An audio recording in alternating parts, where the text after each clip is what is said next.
आपका स्वागत है हमारे इस चैनल पे। आपको पता होगा जो इंडियन आर्मी ने कार्रवाई किया था ऑपरेशन सिंदूर 7 तारीख को, जो पहलगाम में जो आतंकवादी हमला हुआ उसके बाद से जवाबी कार्रवाई था। ये 14-15 दिन के बाद ये जवाबी कार्रवाई किया गया, जो कि पाकिस्तान के 9 टेररिस्ट बेस पे हमला किया गया, जिसमें कहा जा रहा है कि मसूद अजहर के फैमिली के 14 लोग मारे गए। तो बुरा का अंजाम बुरा होता है, पहली बात। और दूसरी बात यह कि जो भी कार्रवाई हुआ टेररिस्ट पे हुआ, इंडियन आर्मी ने एक ऑफिशियली रिपोर्ट जारी किया और बोला कि ये जितना भी वार हुआ है, इंडिया ने जो पाकिस्तान पे कार्रवाई किया, ये पाकिस्तान के टेररिस्ट पे है।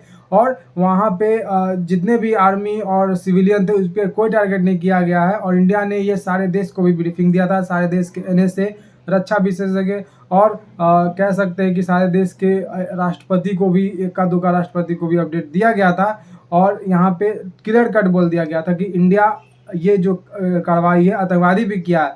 अभी पाकिस्तान अगर जवाबी कार्रवाई करता है तो इसका मुंहतोड़ जवाब उसको झेलना पड़ेगा, और ऐसा करने का पाकिस्तान सोचे भी नहीं। उसके बाद से आपने देखा होगा उसके जितने भी आतंकी मरे थे उसको एक अपना फ्लैग देकर सम्मानित कर रहा था पाकिस्तान, आतंकवादी को सोचिए। और स्पेशल प्रेसिडेंट की तरफ से फूल आती है, सेना प्रमुख की तरफ से फूल आती है, मौलाना आसिम मुनीर जो है उसके तरफ से।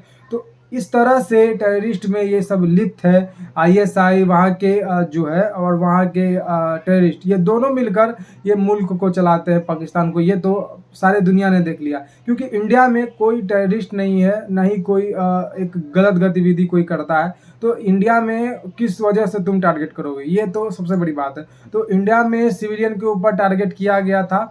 परसों रात को 15 जगह पे हमला किया गया था, जिसमें से अमृतसर, चंडीगढ़, जालंधर, ये सारा इलाका था। चंडीगढ़ के अमृतसर के जो गोल्डन टेम्पल है वहाँ पे भी हमला कोशिश किया गया था, लेकिन सारे हमले को नाकाम कर दिया गया हमारे डिफेंस सिस्टम के द्वारा, एयर सिस्टम के द्वारा, जो कि S-400 रसिया से लिया गया था। उसके सुदर्शन भी हम लोग बोलते हैं।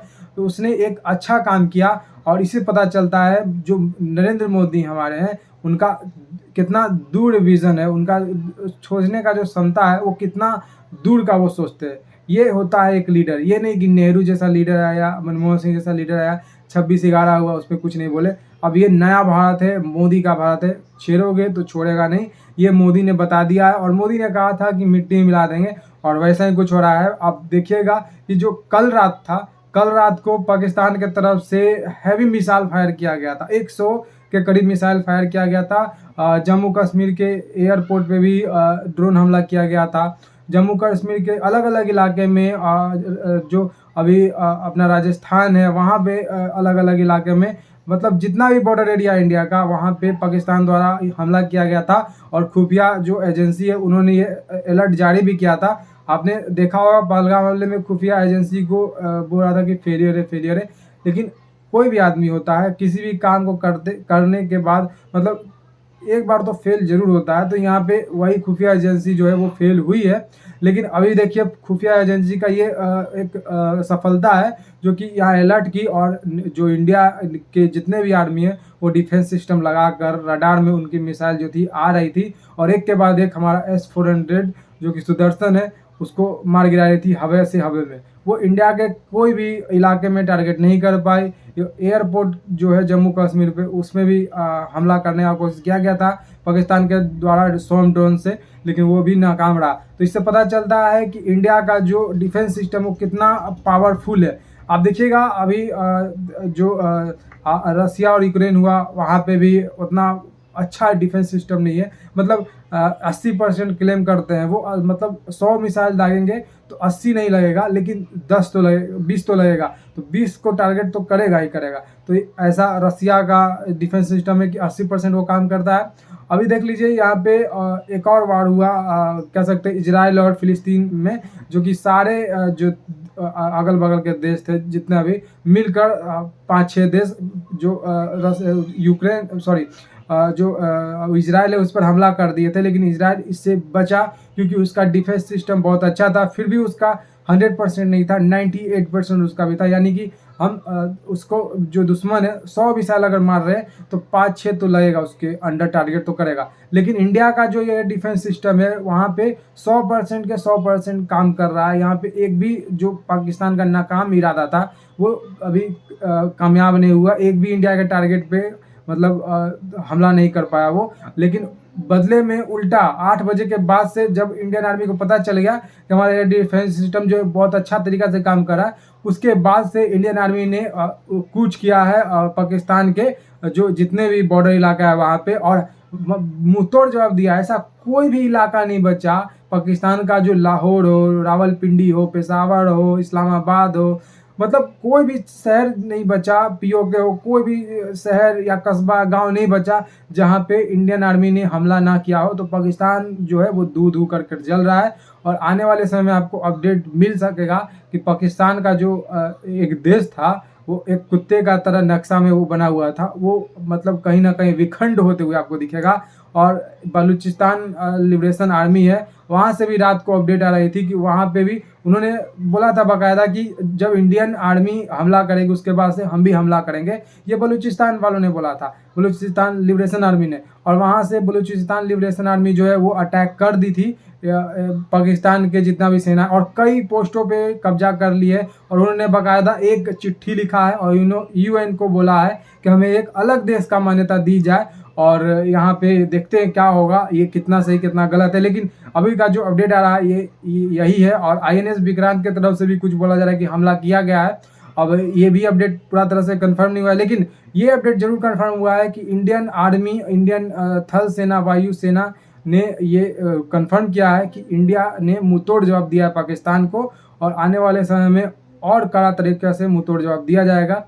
और देखेंगे आज रात को भी हो सकता है कि बहुत हेवी तरह से वार हो, हेवी तरह से मतलब पूरा तरह से जो पाकिस्तान है वो अपना मिसाइल इंडिया में भेजे, लेकिन होगा कुछ नहीं। इंडिया बहुत सक्षम है, पावरफुल है। यहाँ पे एक दूर विजनरी वाला लीडर बैठा हुआ है दिल्ली गद्दी पे। तो ऐसा सोचना पाकिस्तान के लिए वे मूर्खता की बात है। वो अपना देश को तोड़ने का बात कर रहा है और कोई बात नहीं है। तो ये देखना होगा हम लोग को कि एकजुट होना पड़ेगा अभी भी, क्योंकि जितना भी हम लोग का इंडियन आर्मी का जो अभी कार्यक्रम चल रहा है, या फिर कोई भी वो कार्यक्रम हो हमारे मोहल्ले गांव कस्बे में, उसको रिकॉर्ड कर कर नेट पर न डाले, और वीडियो रिकॉर्ड तो मतलब करें ही ना, क्योंकि ये आप अगर करते हैं तो दुश्मन देश को फायदा होगा। कोई भी इस तरह का सब वीडियो ना बनाए, और इंडियन आर्मी जहाँ भी मिले उनको हेल्प की जरूरत हो तो हेल्प जरूर करें।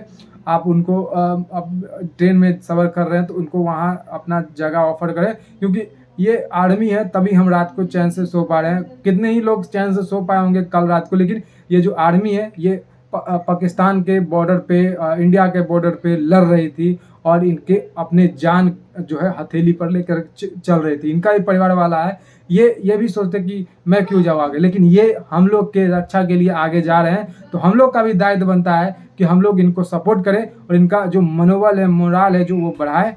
और आपको आने वाले समय में देखने को मिलेगा, मैंने जैसा कि अभी भी बोला, जो पाकिस्तान है वो नक्शे से मतलब सिमट चुका होगा।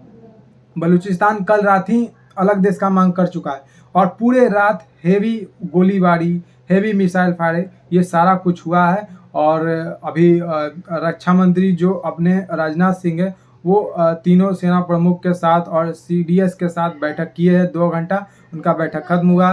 जो अमित शाह है उन्होंने बीएसएफ के हेड से मतलब बातचीत किया है, सीआरपीएफ से के हेड से बातचीत किया है। उनका मीटिंग अभी चल रहा है। अजीत डोभाल भी है सामने, मतलब उन मीटिंग में सामने। चिकित्सा मंत्री जेपी नड्डा अभी बैठक कर रहे हैं, ये जायजा ले रहे हैं कि कहाँ कहाँ पे मतलब अस्पताल में कितना अरेंजमेंट बाकी है, कितना अरेंजमेंट और करना है। तो ये सारा बैठक अभी चल रहा है। राजनाथ सिंह अभी नरेंद्र मोदी को जाकर ब्रीफिंग कर रहे हैं, जो कि सेना के साथ उन्होंने बैठक किया है, जानकारी लिया है। तो आने वाले समय में देखने को आपको मिलेगा जो इंडिया है पूरा तरह से डोमिनेट करेगा और पाकिस्तान को नेस्त नाबूद कर देगा। और ये इंडिया का एक बहुत अहम फैसला है, क्योंकि रोज रोज का एक टेंशन से अच्छा एक दिन टेंशन हो, लेकिन ये पाकिस्तान जैसा कैंसर वाला देश को खत्म कर दिया जाए, क्योंकि ये कलंक है, एक देश के नाम पर कलंक है। और आने वाले समय में आप देखेंगे, मैं बार बार ये बात कह रहा हूँ कि एक देश था जो कि 1947 में आज़ादी के बाद से इंडिया से अलग हुआ, और वो खत्म हो गया विदा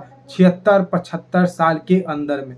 तो ये आपको आने वाले समय में जरूर देखने को मिलेगा, और खंड खंड इसका कैसे टुकड़ा टुकड़ा बढ़ता है, ये भी आपको देखने को मिलेगा। आज शाम 5 बजे सेना का भी प्रेस कॉन्फ्रेंस होने वाला है, वो भी ब्रीफिंग देंगे कि कल रात जो बमबारी हुआ, हमने क्या मतलब कार्रवाई किया पाकिस्तान के खिलाफ, जो पाकिस्तान हमला किया था, वो सारा कुछ ब्रीफिंग देने वाली है सेना।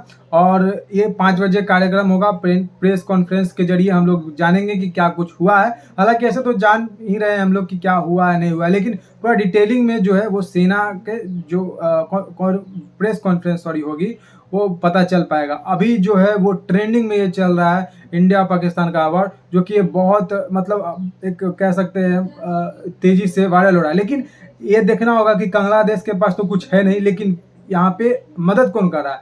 तो यहाँ पे तुर्की जो है वो इसको मदद कर रहा है। जहाज अभी अपना जो शिप है वो भेजा था रात को ही, और उसमें क्या क्या गोला बारूद था ये नहीं पता, लेकिन तुर्की मदद कर रहा है। ऑपरेशन दोस्त करके पीएम मोदी ने इसको मदद चलाया था जब इसके अंदर भूकंप आया था, तब यहाँ पे मोदी इंडिया से की ओर से दवाई खाने क्या क्या नहीं इसको भेजा गया। तो आप ये जान लीजिए, ये जो गल्फ कंट्री है, ये कह सकते हैं एक मियाँ देश है, मुस्लिम देश, ये कभी भी इंडिया का नहीं हो सकता है। तो ये भी इंडिया को ध्यान में रखना होगा। हम लोग ने याद होगा 1971 में बांग्लादेश अलग किया, इंदिरा गांधी के नेतृत्व में सेना ने बहुत अच्छा से वहाँ काम करके 1971 में बांग्लादेश अलग किया। वहाँ पे गलती हो गई, बांग्लादेश को अपने में नहीं मिलाया। तो यहाँ पे ये गलती करना बहुत ही गलत बात होगी, और बांग्लादेश कैसे अभी हम लोग को डस रहा है सांप की तरह बन के। तो ये देखना होगा कि बांग्लादेश जैसे दुश्मन को हम अगल बगल अपने न बसाएं। तो ये भी बहुत ज़रूरी है बात को। और जैसे प्रेस कॉन्फ्रेंस होता है उसमें क्या सेना जो प्रमुख ब्रीफिंग देते हैं वो पता चल पाएगा। मैं आपको और डिटेल तरीके से जानकारी दूंगा, लेकिन पता चल पा रहा है कि अभी सिविलियन पे भी कुछ हमला हुए हैं, तो अभी कितना क्षति हुआ ये देखना होगा। और ये अभी एक देखिए कि वार पूरा तरह से डिक्लेयर नहीं है कि वार ये हो चुका है, लेकिन अंदर अंदर ये पता है कि वार है, लेकिन डिक्लेयर अभी नहीं हुआ है। अपने भारत सरकार में कोई भी अभी डिक्लेयर नहीं किया ये वार हमने कर दिया है पाकिस्तान पे। पाकिस्तान जबरदस्ती वार थोप रहा है इंडिया पे, इंडिया ये चाहता नहीं है, क्योंकि इंडिया का तो इकोनॉमी बूस्ट कर रहा है। और ये जैसे बांग्लादेश से हम लोग का क्या कॉम्पिटिशन, चाइना और अमेरिका जैसे देश से कंपटीशन हो सकता है, और चाइना का भी इसमें हाथ है, क्योंकि चाइना चाहता है कि इंडिया में कोई भी इन्वेस्टमेंट ना जाए, क्योंकि अभी अमेरिका ने टेरिफ लगाया है 200-250% का टेरिफ। तो यहाँ पे चाइना का बहुत बड़ा माइंड गेम है, तो ये भी देखना होगा। और चाइना भी कुछ मदद कर रहा है, उसका F-17 या करके कुछ मिसाइल, सॉरी वो एक फाइटर जेट है वो मारा गया, और जो अमेरिका ने फाइटर जेट दिया था वो भी मार गिराया है इंडियन आर्मी ने। तो ये बहुत बड़ी सफलता है। और आप बताइए कमेंट करके कि आपको क्या लगता है आने वाले समय में ये जो वार है ये कहाँ तक जा सकती है। फिलहाल आज के इस वीडियो में इतना ही। कोई भी मतलब झूठी खबर को ना फैलाएं, जो सच है वही बता। और जो भी मैंने ये बात कही है ये मीडिया में है, तो मैं ये बात कह पा रहा हूँ। तो फिलहाल आज के वीडियो में इतना ही। जय हिंद, वंदे मातरम, जय श्री राम।